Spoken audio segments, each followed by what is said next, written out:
Welcome to Pay Attention, a podcast guiding you from the chaos of the mind to the clarity of the heart. Here's your host, Holly McNEILL.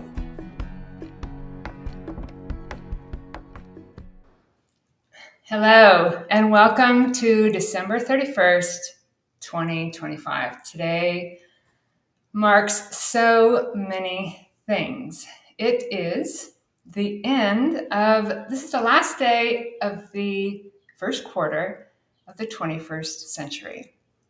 I remember when it was going to change to the year 2000, and I thought that would never come, and here we are 25 years in.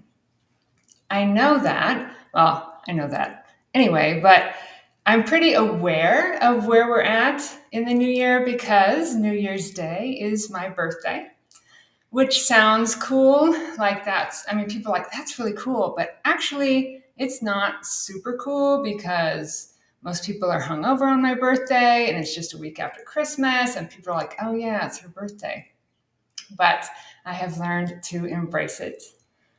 This day marks the last episode of our first season of Pay Attention. So thank you so much for being here to celebrate this last episode. I'm excited to get into season 2 next year. I learned so much this year. My heart is open and grateful to all of you.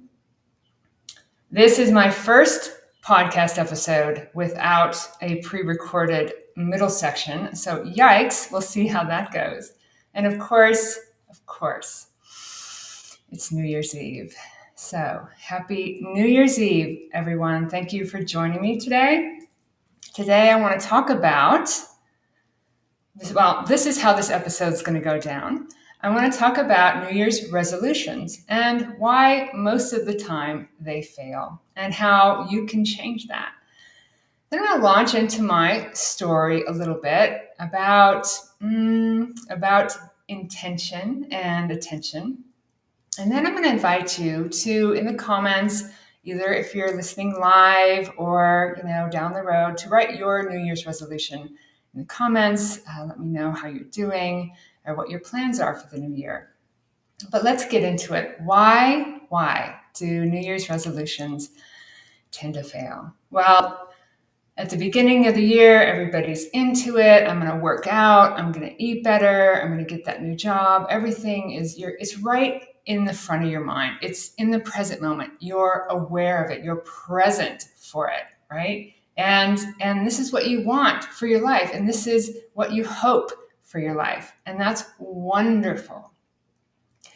But you create your life. You create your world. You identify with whatever it is you put your attention to. And of course, at first, that New Year's resolution, that want for change is first in your mind. It's right there.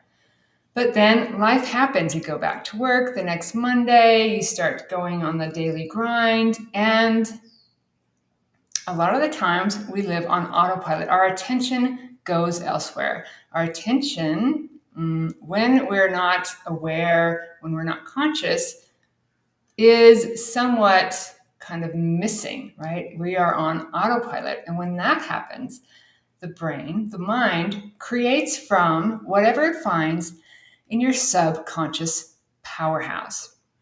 Now, 95% of all that you create, of all the habits that make up who you are, of all that you identify with, of your personality, all gets developed below your level of awareness in that subconscious powerhouse. And when we're not in the present moment, when we're not paying attention, the mind goes back to that subconscious warehouse to pick up things and ideas and patterns that we live our lives by. And it finds all kinds of things in there, especially from childhood, those early formative years, those patterns that we developed to help us stay safe, to create a world that we could live in, but maybe have outgrown. You find in there anxiety. A lot of our thoughts are negative, and anything we've repeated over and over and over again is going to be in that subconscious warehouse, that powerhouse. Anything we've forgotten yet we're living from, it's all in there. And that's where the mind goes when you want to make a decision, when you decide what's next, when you decide what you're going to eat for dinner.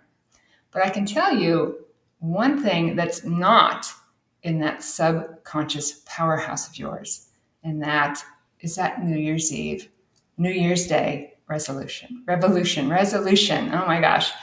Because in order to get into this powerhouse, in order for an idea to make it into your subconscious powerhouse, it has to have enough of a neural connection. It has to be repeated enough times. It has to be known to the mind, where the mind can go, okay, here's a new idea that I'm going to bring in, protect, and utilize.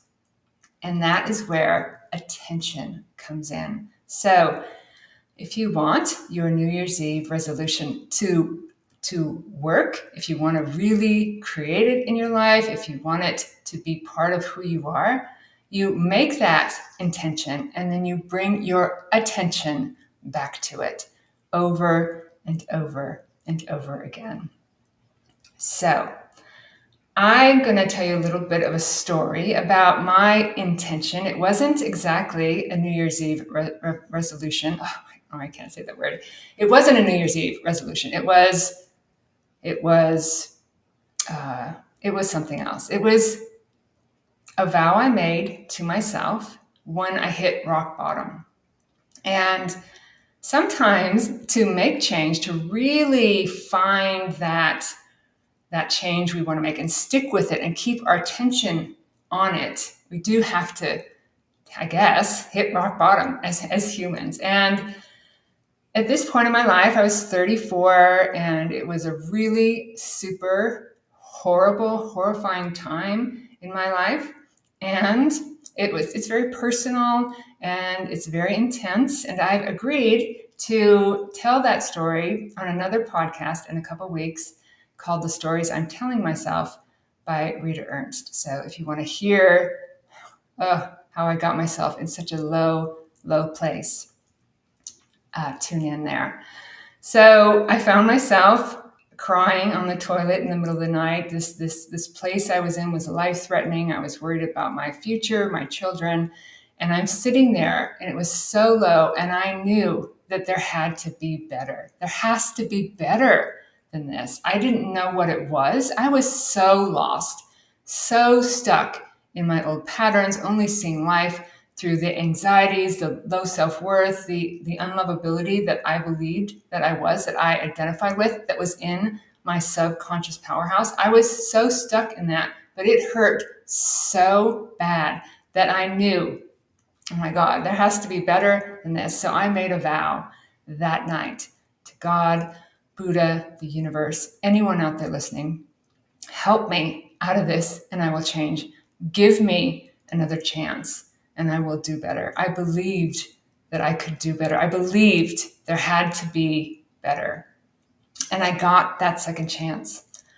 So with my karmic debt in tow, I went out to make good on that vow. And it was a vow, much like New Year's resolution. And it wasn't something I was ever going to let go of, because that place I came from was so low and so painful.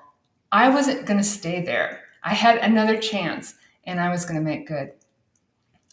And the first thing this did was to catapult me out of a mutually manipulative and controlling marriage and into an 8-year battle for my kids, which was hell, right? So it's like, all right, life, I'm looking for better. So when you're looking for better, you believe it's out there. You believe it's out there, right? And then you're aware and awake and wait and be conscious and pay attention to what shows up. So the first thing that shows up for me is this 8-year horrendous battle for my 2 children.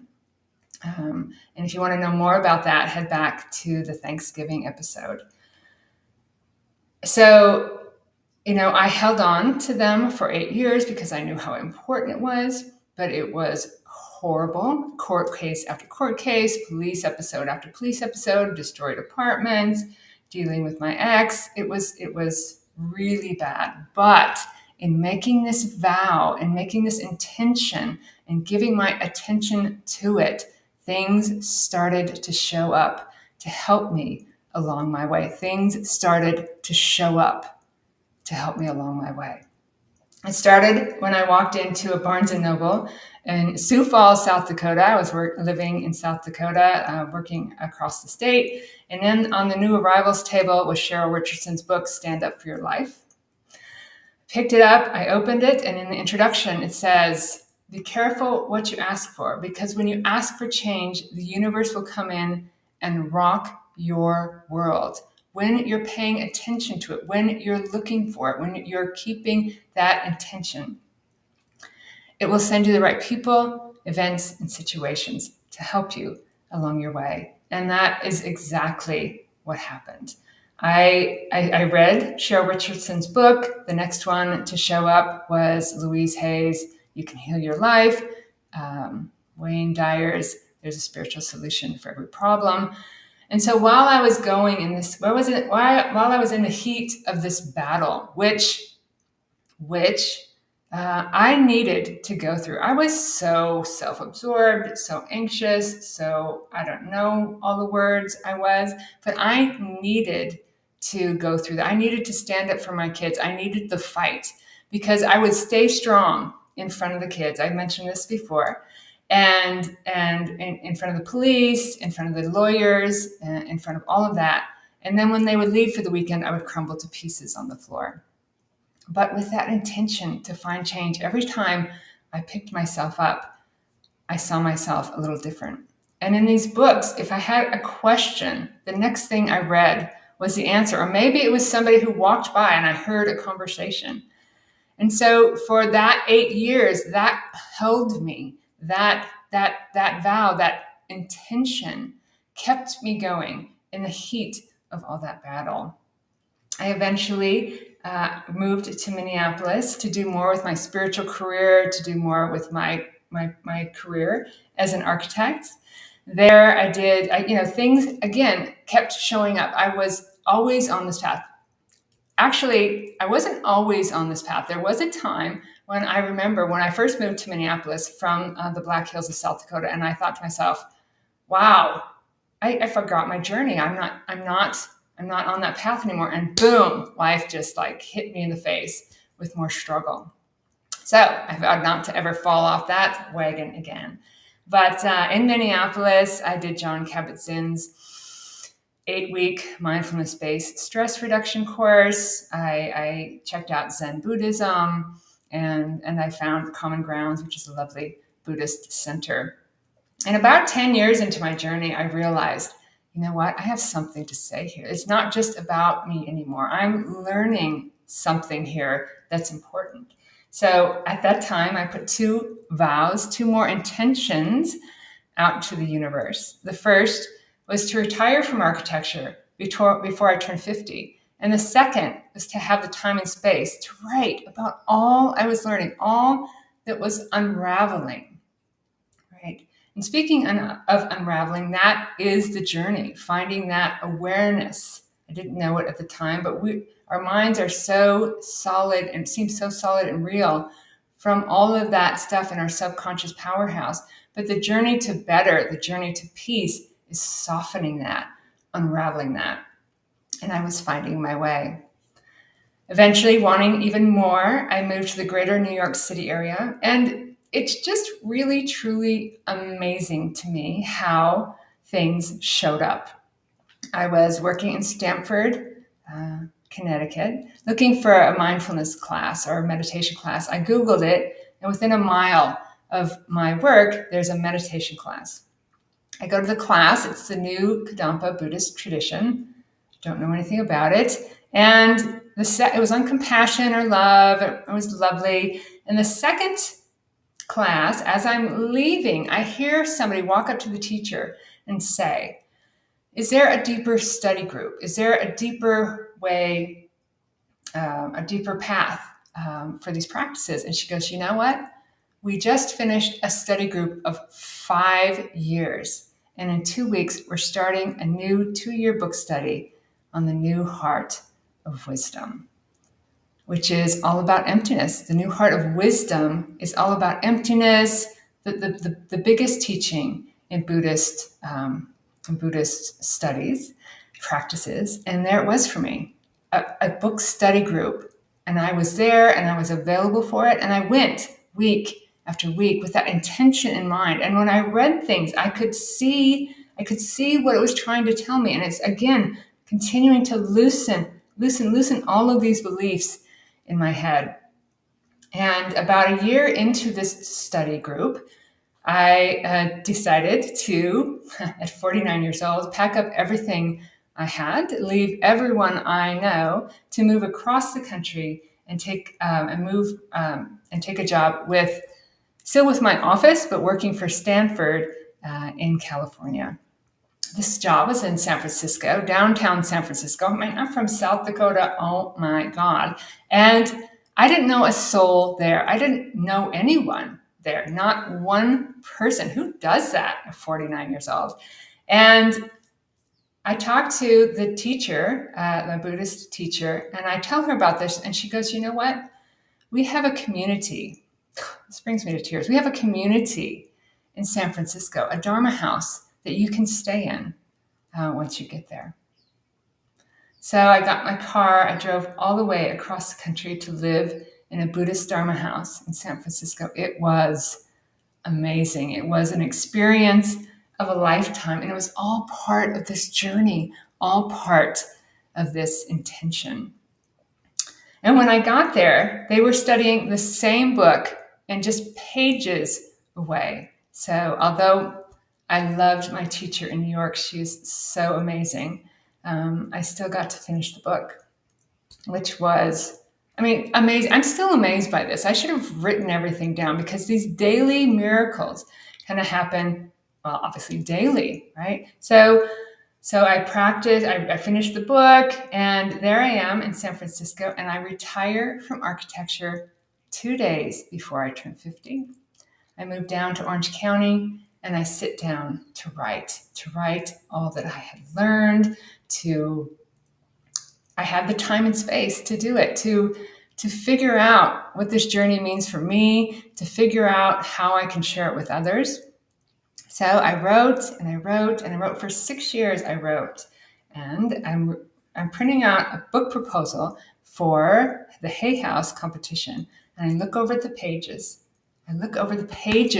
Of this book proposal, and it's like the lights came on. I could see a straightforward set of mindfulness and meditation practices based on that circuitous route I had just taken. Wow. And the book hasn't come out yet. Maybe it won't ever come out yet, but that writing got me there. That step by step. I was speaking to a woman who has been in Buddhist practices for years, and she says, this is available for everyone. I believe it as well. It is work to keep your attention on the prize, day after day after day. It's not a lot of work, but if it's something you really want and you really believe in, you have to keep your attention on this intention and be open to what shows up. So 2021, Per Love is born, the Per Love practices, and I'm pushing them out, and I'm trying to push them out, and I'm pushing them out, and I am hitting roadblocks like you can't believe. I do all of this work. I work my ass off, right? And and nothing's coming. Nobody's hearing it. Nobody's hearing me. And I get frustrated. I get tired. I give up, but I keep pushing, only to realize that pushing was part of my ego, right? Part of my need to be somebody, and part of my need to show the world who I am and what I've done. And eventually, when you unravel all of this, you begin to realize, wow, wait a minute. When you unravel all who you think you are, when you find the space between all of those crazy thoughts, and you spend time in the now and out of that subconscious warehouse. When you don't spend time in that subconscious warehouse, those thoughts and patterns have no choice but to start to loosen. I remember the moment when I realized that's not who I am. I am not actually, I was given that name, Holly, when I was born. I didn't have my first thought. No one has their first thought until they're 6 months old. I am awareness watching these thoughts. So as I went along my journey, pushing these practices, hitting all these walls, I decided to step back. I decided to step back and just let happen whatever happens. I don't know if giving up is this right word, but I'm just, you know what? I don't need this. I no longer needed anyone out there to hear what I had to say. I no longer needed to be well known. I no longer needed to prove anything because I am awareness. I am love. I am consciousness, as you are as well. And when I step back, and every time I step back, right, life starts to flow. You know, every time I'm like, I'm done, I'm out, life would start to flow and something else would start to show up. So here I am today, and I started this podcast a year ago, and the platform was small 3 or 4 months ago. I got this new live platform with my new producer, and here we are. We're all here today. And so maybe this is it. Maybe my message is ready. Maybe you're ready to hear it. I'm just going to let it flow. I'm going to believe that I'm still on my journey to awakening to awareness, but I'm going to tell you right now what my New Year's Eve resolution is. So my New Year's Eve resolution has been 4 years, and I know that people roll their eyes when I say this. It is what the Buddhists believe. I think it's part of the Bodhisattva life, is to first attain enlightenment, awareness, clarity, understanding, and then to liberate all living beings from suffering. Yes, and that's a big one, and right? And people look at me and roll their eyes, and I'm like, whatever, I'm doing it. Go big or go home.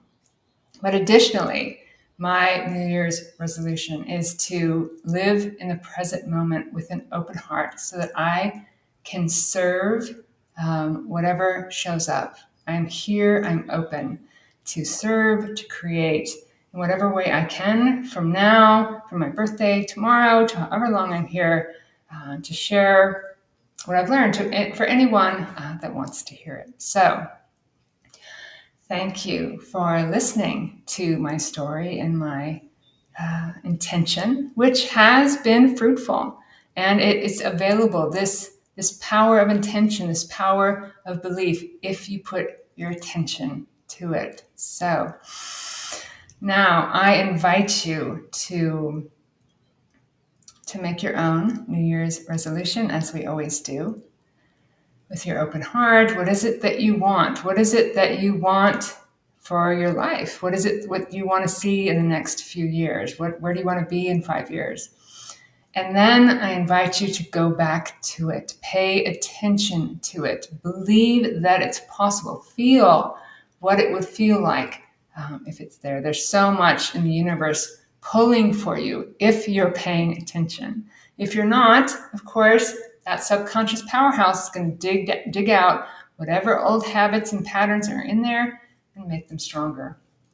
The whole reason I call this podcast Pay Attention is because you are the creator of your world. You are very powerful, and staying present and making those intentions with attention is going to get you to wherever you want to go. So I hope if you're listening to this now or in the future, give me write in the comments what your intention is and what you want, and write it down for yourself. And remember to come back to it. No intention without attention will survive, but intention with intention and belief and being open and awake and aware for what shows up is what you can create and create anything. Happiest of New Year's to everyone out there. Thank you for listening. Thank you for being a part of this podcast. as we finish our first season. And I look forward, I'm so grateful to have found you, to be here with you. And I look forward to seeing you next year on the second quarter of the 21st century here on Pay Attention. Thanks for watching Pay Attention with Holly McNEILL. Don't forget to like, comment, and subscribe. See you next week on Wednesday at 10 o'clock Pacific, 1 o'clock Eastern.